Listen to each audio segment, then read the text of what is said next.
Dati ay illegal recruitment lang, pero ngayon lumawig na sa human trafficking, lumawig na sa investment scams, consumer fraud. Lilinlangin sila para lang makataga ng pera and of course to drain their hard-earned income and resources. Yan ang pinakamasakit sa lahat. Sa laking halaga na pumapasok, maraming butas na pwedeng pagsamantalahan ang ating mga kababayan.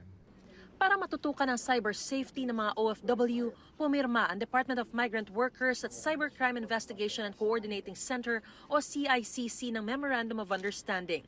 Maaaring magsumbong ang mga na-scam na OFW sa hotline 1326 at pwede ring iscan ang QR code para makausap ang kanilang agents 24/7.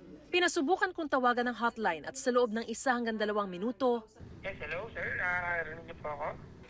may sumagot ng agent sa kabilang linya. Ito yung Interagency Response Center ng CICC.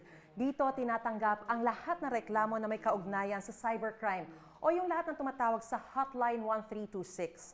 Mula rito, i-assess kung saan cybercrime division ipadadala para agad na maimbestigahan. Nakapaloob din sa kasunduan na bibigyan ng advance notification at pre-departure orientation ang mga OFW bago umalis. Mag-iikot din daw sila sa mga liblib na pook, lalo't yung mga walang access sa internet daw ang madalas mabiktima.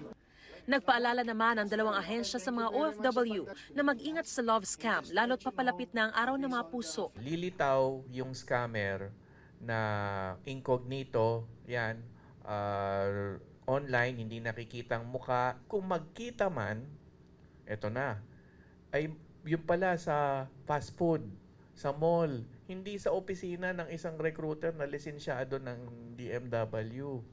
And then, yung pag ang sasabihin, ito, pinakahuli at pinakatampok sa tingin ko, naniningil ng pera.